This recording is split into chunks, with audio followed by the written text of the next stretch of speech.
Ladies and gentlemen, welcome to another Modern Lending Podcast live. I'm Alec Hansen. It is 10 a.m. and we are joining us across multiple platforms today. We're on Twitter. We're on LinkedIn, Facebook, Instagram. No, not Instagram. YouTube. That's the one. We'll get on Instagram eventually. I love you, Instagram. Today, man, this is going to be a fun conversation. Number one, we're going to go down a rabbit hole. So I hope you're ready to go deep and get weird. Number two, I've known Scott Sandland for years. We went to high school together. This guy's been somebody I've looked up to for a long time. And what he's doing today with artificial intelligence hopefully makes you nervous and excited at the same time. And by the way, we're not even going to talk about just artificial intelligence. We're going to talk about what's going on with hypnotherapy and all the things he's doing and why he started his company. But pay attention to this, because what words you use matter. And we're going to unpack that, because if you're in sales or management or leadership or whatever, the words you use matter. And so let's understand that with Scott Sandland. Let's bring him on right now.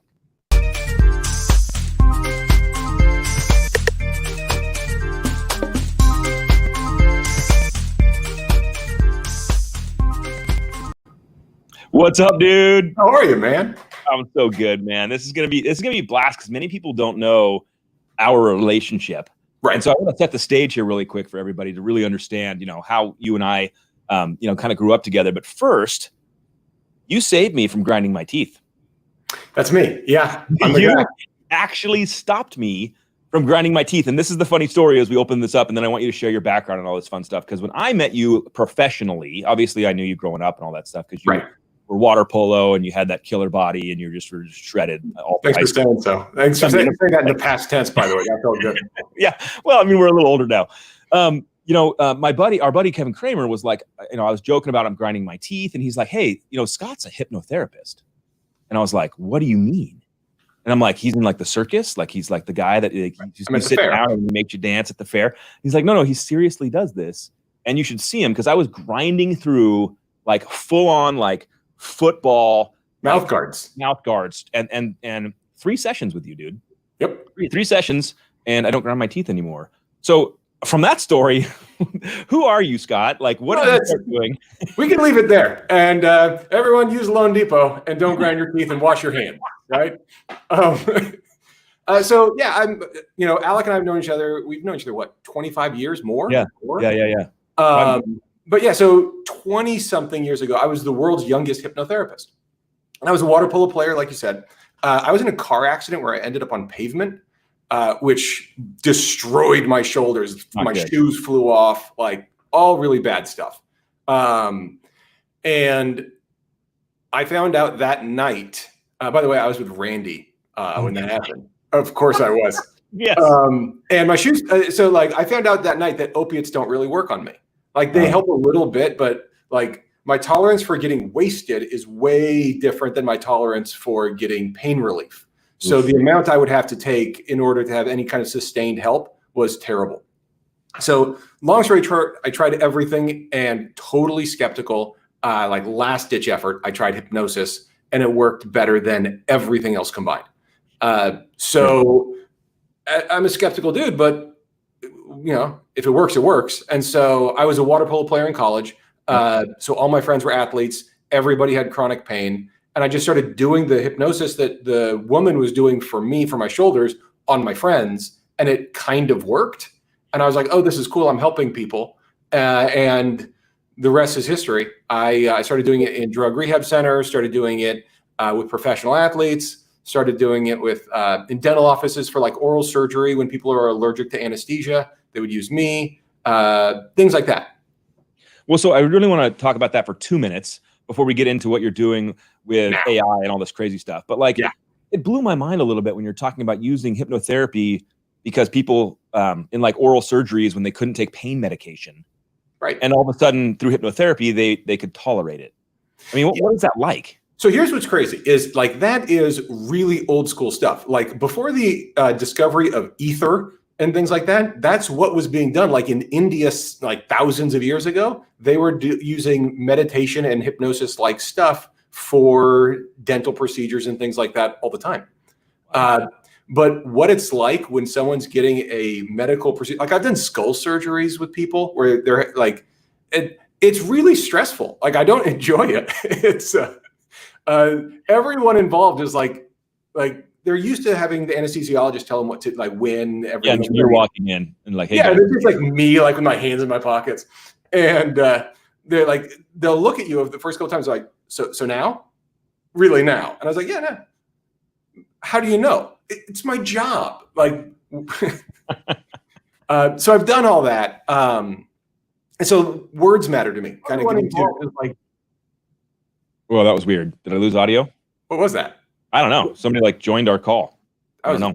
That was exciting. By the way, that's because your wife stole all your podcast gear, and now you're forced to use all this gear right now. Yeah, I'm definitely using the B team setup here. My wife, my wife and I are both on podcasts right now. We're competing, and she took all the gear, and so I so you lose. You don't have the lighting. You get the other mic, no, and I own all the lights. I've got the ring light. I've got the whole thing. I promise my webcam is propped up on a water bottle right now. For sure.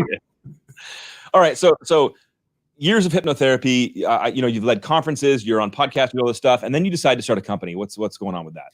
Yeah, so I wanted to scale. Like I just one-to-one. I did hours with people and helping people, and that's great. But I wanted to scale how I could help people, and I was really looking at the teen crisis. Right, just people don't know this. People really don't pay attention to this. Suicide is the second leading cause of death under 24 in America. Crazy. 3,000 high school students attempt suicide every single day. And 80% of them have very obvious warning signs, and many of them have asked for help. So it's this huge, huge problem. And that doesn't even get into like over medication or dropping out of school or any of that stuff. I mean, that's just like final tier stuff. Yeah. So I looked at that and I was like, we need to do something about this. So I was working with at-risk teens and adolescents. I got set up with 7 or 8 drug rehab centers locally, and I hired a team of about 10 people. And we were doing group sessions. We were doing 40 hours of group therapy a week. We were doing one-on-ones that come from that. We were seeing 1,000 people a week for years.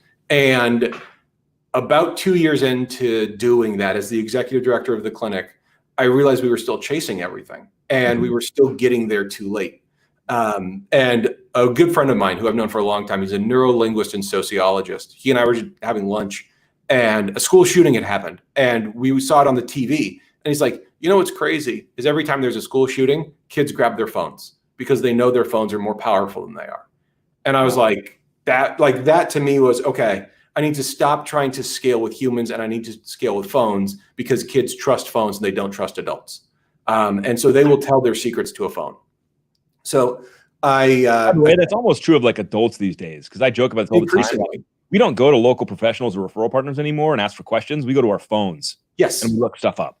Yeah. So the trend is pushing way through youth, but it's fascinating to hear you say it from a youth perspective. Yeah. I mean, people say like, oh, those darn millennials. Millennials are in their 30s. Like I'm a millennial.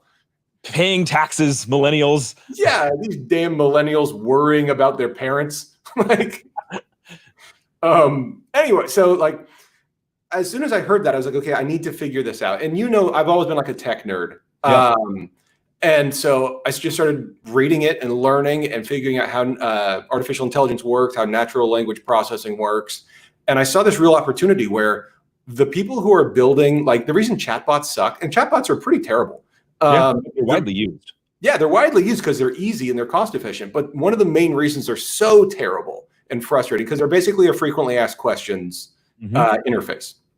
And it's because they're built by data scientists who care about math and correct answers.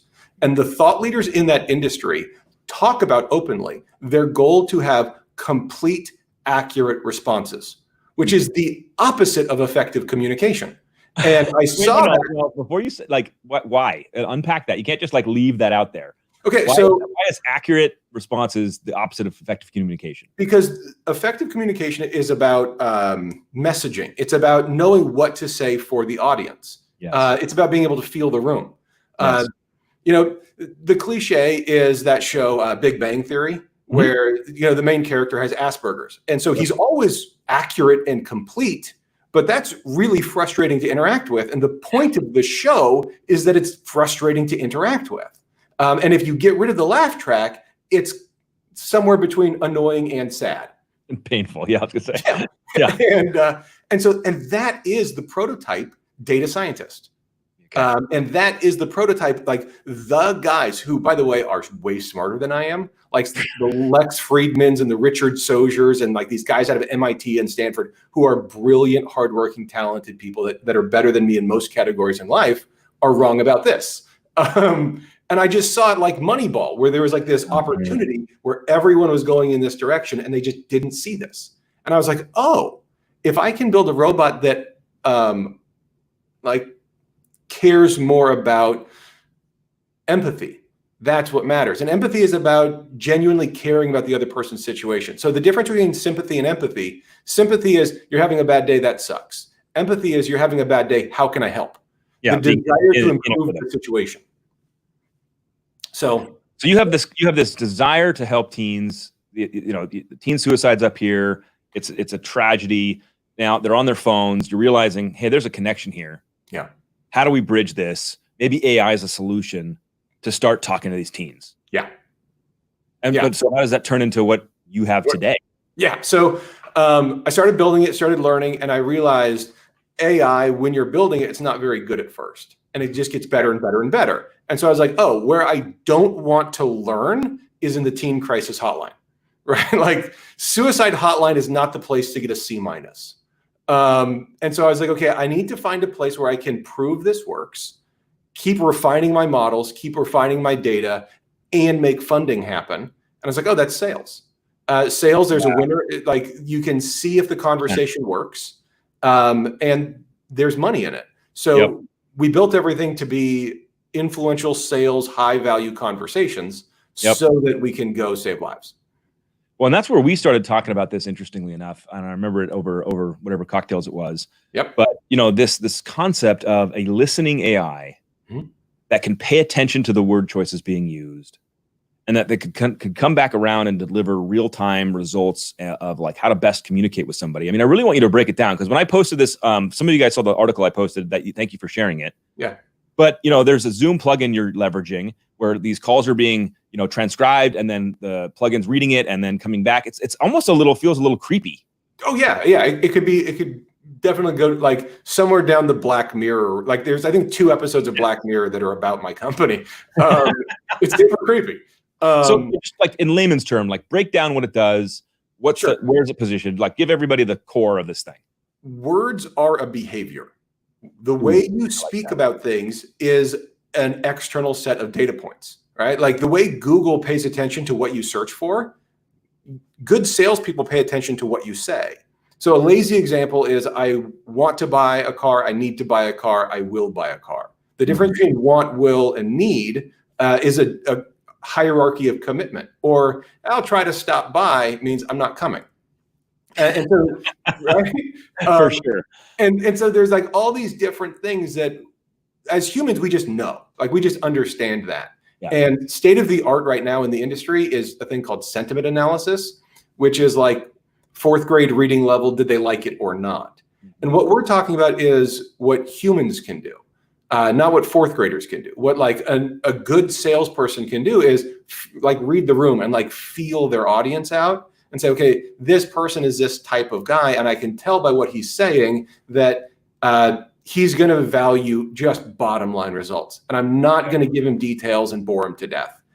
Or this is the person who needs all the homework to make their own decision. And a good salesperson, I mean, an average salesperson with experience can do that. And so we were just looking at how you can measure that. So my co-founder is a sociologist, neurolinguist, who's like written books on sales language. And he and I just got to work on these categories of words. And it's very similar to the way the human brain does it. We just built a computer to do it so that you don't have to.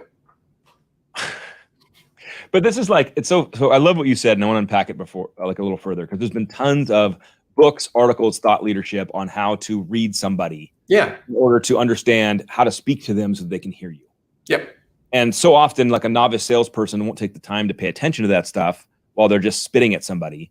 And that person it's not even going into their brain. Like it's just being blocked, like right here. And so you've developed an AI that can read a transcription of a conversation and really break down what it delivers back to the end user. So for the Zoom tool, you did it on me. Yeah, I use it on you. It's fun. Fascinating. You should, post in the notes what it says about you. I don't think they're ready to hear that about myself. Well, the truth hurts. So the Zoom tool that we built, it does a couple things. First, it addresses your overall commitment. So your commitment to follow through on the thing you're talking about, like I'll try to stop by or I will buy a car, those kinds of sentences. But it does this with thousands and thousands of words, and all the words are way different values, and phrases are different values. And so it's very mathematical process that that creates a graph in 5-minute intervals that says how committed the person is. Yeah. And then from there, it goes to the priorities. So in any conversation, you have a mindset, and it's not a personality. It's just your mindset going in that's very context dependent. So do you care about like rules and order and process? Do you care about trusting your gut and instinct? Do you care about facts and data? Or do you care about feelings and relationships? And it tells you this person's, and no one's just one of those. So the combination of those is kind of how you navigate that person. Then you get their communication style, and you combine all these different things. And then the system just generates a report of bullet points of this is what they're like. Here's how committed they are. Here's what the next steps should be. And if you want to have a long-term relationship with this person, here's how to do it. So it's not just about transactions. It is not just about closing deals. Oh, you posted a thing a couple weeks ago that I loved, by the way.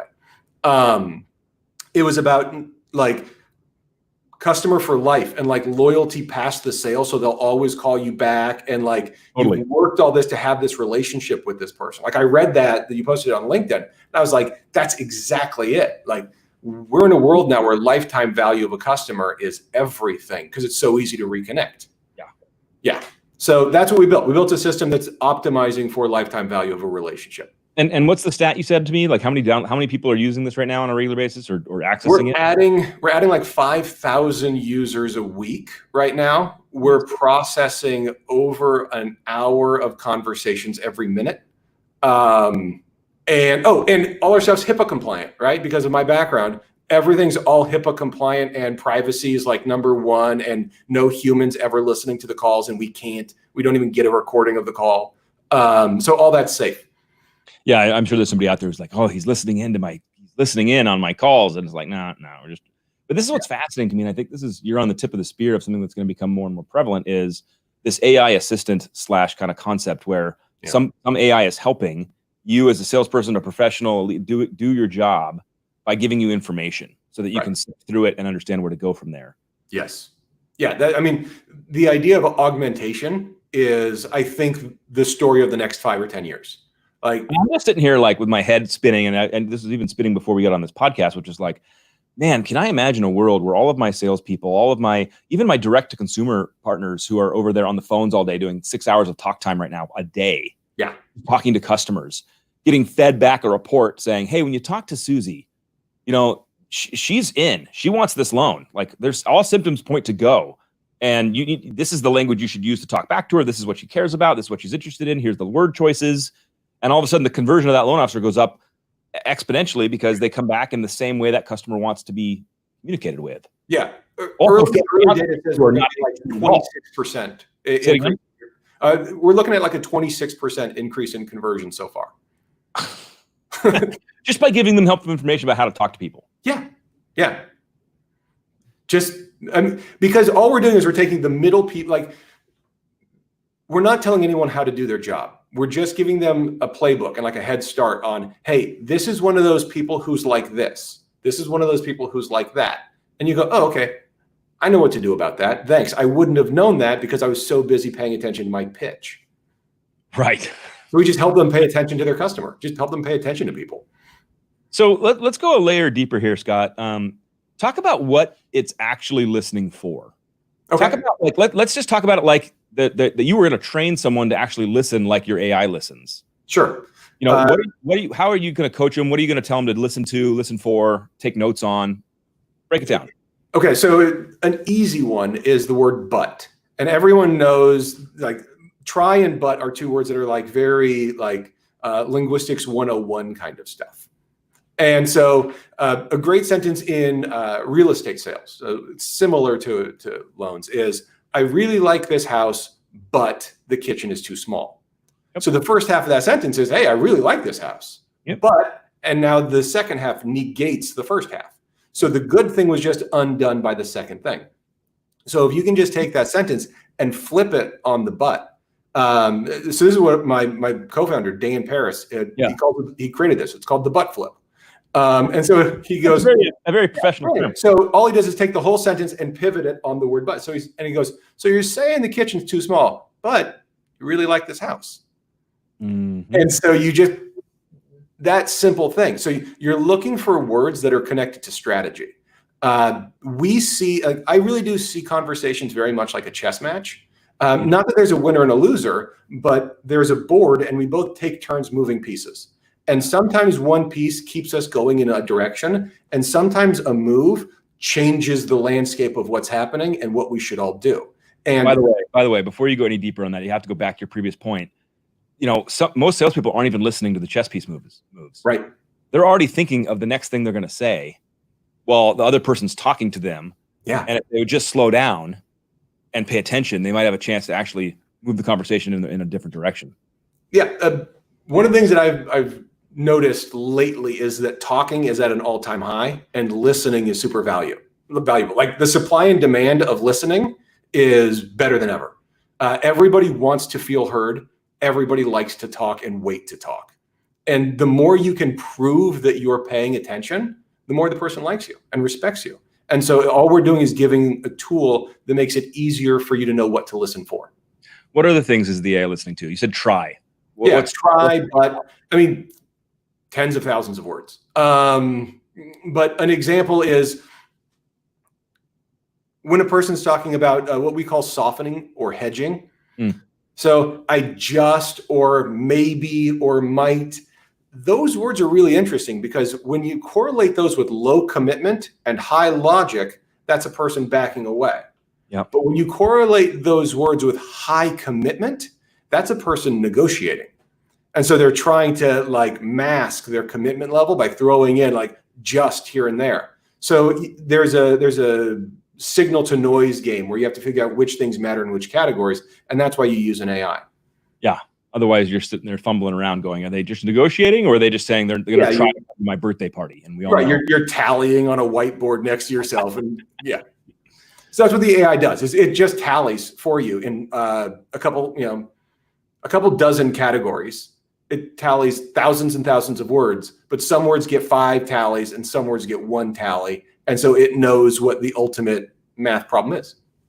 So I'm sure you're getting lots of feedback, even though I know that your company and this product is really in its infancy. Yeah. Like what kind of feedback are you getting? What are people saying? What are they experiencing? You mentioned a conversion rate, but like what else? Like what actual things are happening here? So it's really interesting. People use it the first time and they're freaked out because it tells you about everybody on a Zoom call. And it's like taking a personality profile test for the first time and you're like, yes. How does it know? Yeah, it's that. Yeah. And so you get this report that tells you something about everybody on the call. Like and you're one of the people on the call, so you get a section on yourself. And yourself. Yeah.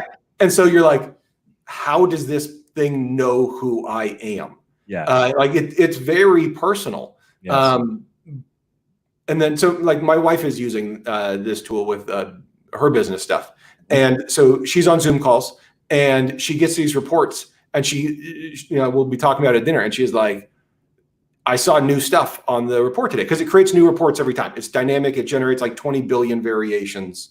And so it's not like the same, like 3 pictures every time. It's new. And she was like, I saw a piece of feedback on the system that I'd never seen before. And I was like, oh, what was it? And she tells me, and we have like this interesting conversation about the person. So it actually creates conversation. And then like I've had conversations with people where they say, hey, thanks for sending the report. Cause I use it on every Zoom call and I forward it to people like, hey, here's what it says about you. Yeah. And they're like, this is crazy. How did it know this thing? And then we can talk about that as it relates to our relationship and how to work better with them. So it's great for relationship and team building. Yeah, I absolutely could see that, right? Because you get a lot of managers. By the way, we're all on Zoom calls now. Yeah. Everyone's on Zoom calls now. Everyone's on these like group Zoom calls, and all of a sudden having real-time feedback, even as a leader, to go back to your team and be like, "Hey, I'm not communicating the way this person would want to hear it, and if I want to up my leadership game, I've got to start paying attention to this. Yeah. Yeah. Or just notice 60% of the people on my team are the AI says 60% of the people on my team are highly auditory and not visual. And so all the graphs and charts are nowhere near as effective as a good Q&A. And so I need to, as a manager or a salesperson, adjust what I'm saying so that my message is getting transmitted. Rather than just being correct, I want to have effective communication. Yeah. It's funny when I put this together, I was like, the power of words. And now I'm realizing it's not the words themselves that matter. It's how they're being used. It's how they're being framed up. And that's where the depth of the AI comes in to understand all the different intricacies of where it's being used and how it's being used. And it's fascinating to me because, this is sales 101. Build rapport, listen to somebody, speak to them back in their language, all the way back to like how to win friends and influence people stuff. Exactly. It's like, this is the deal. What company is this? I need this, LOL. So Jennifer's asking, it's right there under his name. Yeah, Cyrano.ai. Oh, if you go to insights.cyrano.ai, that's where you get the Zoom tool. So insights.cyrano.ai, there's the Zoom tool right there. Awesome. Mikey, throw that in a banner real quick. And so we'll put up on the screen so everyone can see it.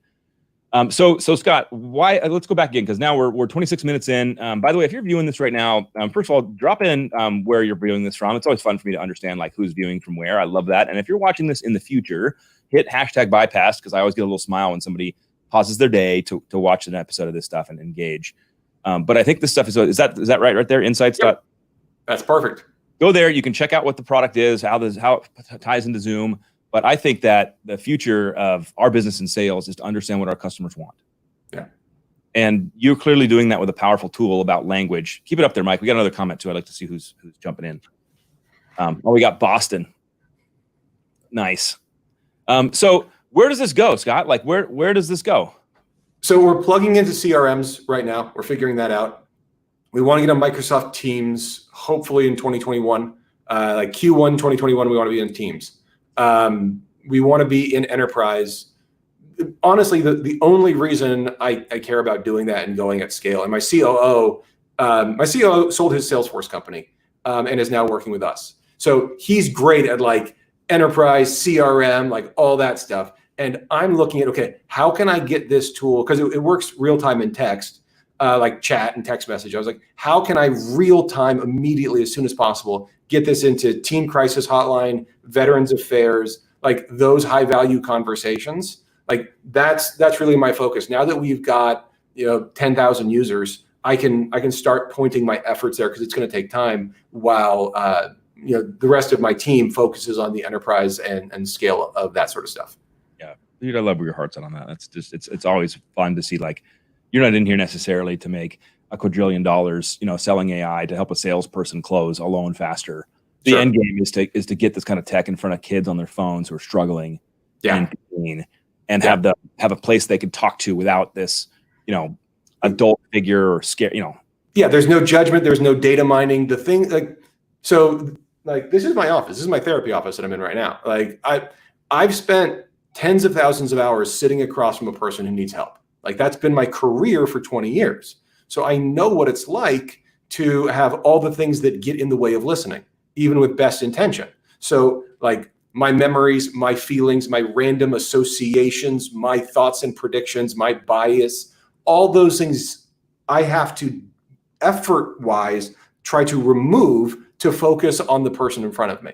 And the point is this tool doesn't have any of those things. So it will always be 100% attentive with no ego.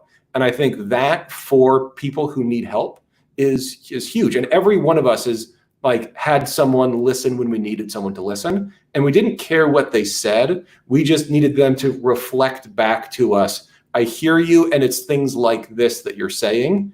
And the process of doing that is therapeutic.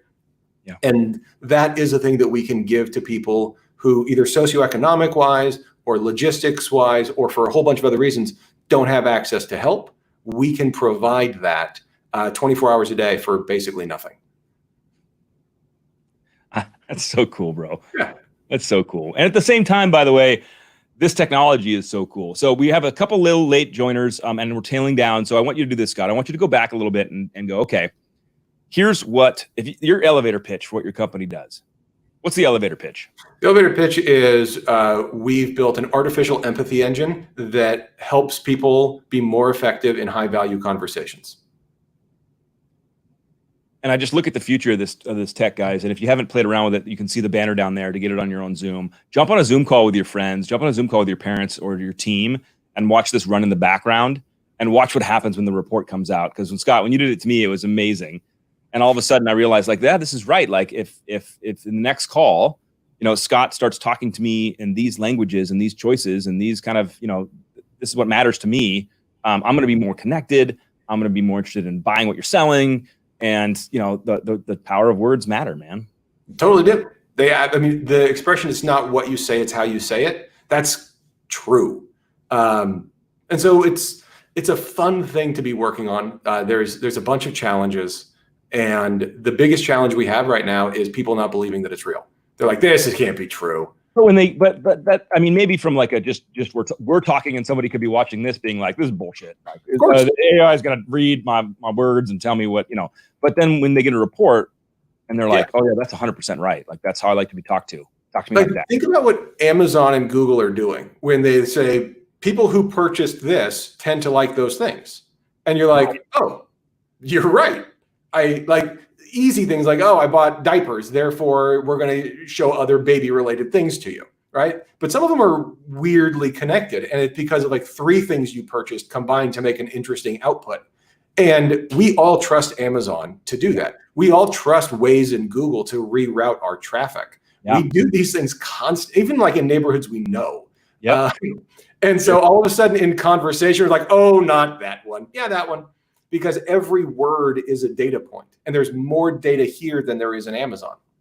But you said something interesting in the beginning. You said that our word choices are a behavior. Yes, absolutely.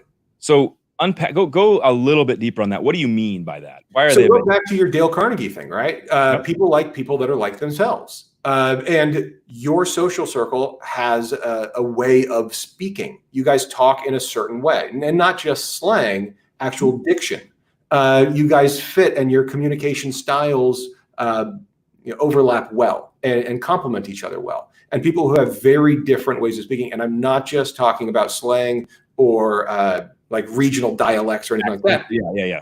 Yeah, like social groups. Social groups have ways that they speak, and you can guess a lot about a person really accurately by listening to them talk for an hour. Like, you can get a ballpark education level. You can get a ballpark socioeconomic level. You can get those things, and you do them automatically. You just don't show your work. Yeah.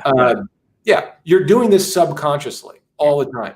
And your speech is a representation of your subconscious priorities and biases. Yep. And so if we can just really look at all that data and measure it, everything we need to know about a person, they're telling us on purpose. Such a good line, dude. It's like you came up with it right now. It sounds good. Just right there. Yeah. Thanks for getting that. We're going to clip it out for you, dude. We'll clip that clip for you. So, Scott, what would you share for somebody who is exposed to this right now? They're hearing your heart for the kids and they're loving that, but then they're exposed to this and they're skeptical, or they're, is it safe? You mentioned HIPAA before. Like, yeah, give somebody, some background on this. Okay, it's free right now. We're making it free during COVID. How about that? That's nice. But I don't know if I want you listening to me. No human listens. The way we've built it, no human listens to anything. Our robot does it and automatically sends you a report, and we don't keep things. Like, we delete everything. Like, we don't want it. We just want you to trust our system so that we can, like, the game I'm playing right now is earning trust. That's it. Like the way you talk about people needing to be online and live to earn brand and credibility and trust, the brand I need to create for my company is, you can trust us with high value conversations, and you can trust us with your truth. And so right now I'm just proving it. And so our tool is right now free on Zoom. Yep. If you've got a business account on Zoom, you just press the button on our website and it works. If you don't, we partnered with a company that's a Zoom bundler, and for the same price, you just get it. So we've made it like effortless there, like really easy.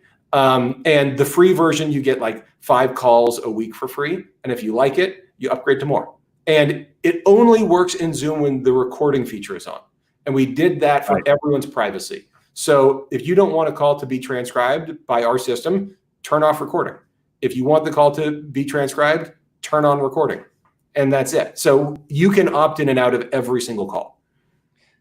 I would encourage you guys who are listening and paying attention to this to go give it a try. Just try it out. I had it tried out on me. I'm trying it out now on some of the conversations. I always, when I'm talking to somebody, be like, hey, can I record this real quick? I want to try this. I want to send you this. And they're always like, oh, I'm super interested. I want to see what it says. And it's fascinating that the word choice you use is powerful. And if you, and we don't listen to it at all. We're too busy pitching and selling and thinking about what we're going to say next. We do not listen. But this technology will help you. Yeah. So Scott, dude, thanks for hanging out with me today, man. This is a blast. What you're doing is super cool. I cannot wait to see this can mature into a tool that can help kids who are dealing with like terrible times. So you're the man, dude. I appreciate you. Thanks, man. I love you. I'm so glad to be doing this. I love everything you're doing on this. I know I said that off the air a couple times to you, but like everyone needs to listen to Alec. He's killing it. Guys, have a wonderful day. If the Modern Learning Podcast brought you joy, subscribe, share, like, comment. Appreciate you all. Have a wonderful day. I'll see you on the internet.